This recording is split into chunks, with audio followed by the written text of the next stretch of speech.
Venetia Hamilton Hargreaves wondered whether sandwiches and sausage rolls might have been a better choice than canapes as she waited for her husband's corpse outside St. Paul's Church. It would soon be lunchtime, and surely people would prefer something more substantial than a sliver of smoked salmon on a cracker smeared with cream cheese. Well, it was hard cheese now, too late to change. The air was heavy and humid, and a heat haze shimmered off the gleaming black paintwork of the hearse. A storm was forecast. The coffin was crowned with an elaborate spray of lilies and ivy, and the blooms trembled with every step the pallbearers took as Venetia followed them down the aisle, the same aisle that she had walked as a bride, carrying freesias and lily of the valley on the arm of her handsome groom almost 50 years before. A sad but somehow satisfying symmetry. This time she had her son at her side. It had been her son, Heron, who had insisted on canapes, specified the champagne, and booked the hotel where both were to be served after the service. Venetia's suggestions had been swatted aside because Heron had assured her that he knew best. He had even chosen her outfit, and she had let him have his way. For now. He took his place beside her in the front pew as the coffin was set down on trestles before the altar.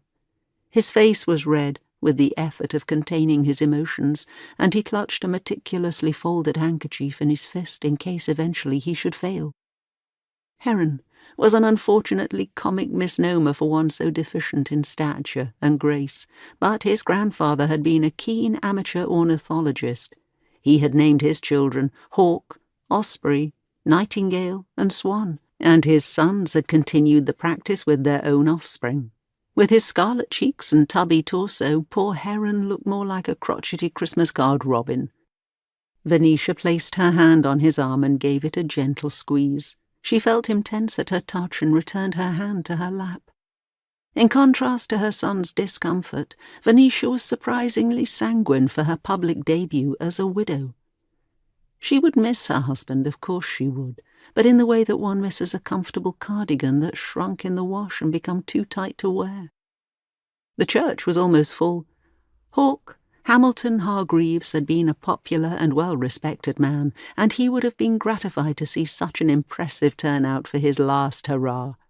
He had chosen the order of service himself, and Venetia was grateful. It had saved her the worry, and she was glad for him that he was getting exactly what he wanted. After welcoming the congregation with respectful solemnity, the vicar announced the first hymn, and as they stood to sing Jerusalem, the small boy beside Venetia clattered to his feet, dramatically brandishing his hymn book in both hands. Kite was Venetia's 10-year-old grandson, and this was his first funeral. He was clearly enjoying the occasion immensely and sang with gusto, his dark curls bouncing as he nodded vigorously in time to the music. A growl of thunder added an impromptu percussion accompaniment to the organ, and Kite's eyes widened with delight. The front pew line-up was completed by his mother, Monica, who was a born-again atheist and had made it clear that she was only there to keep up appearances.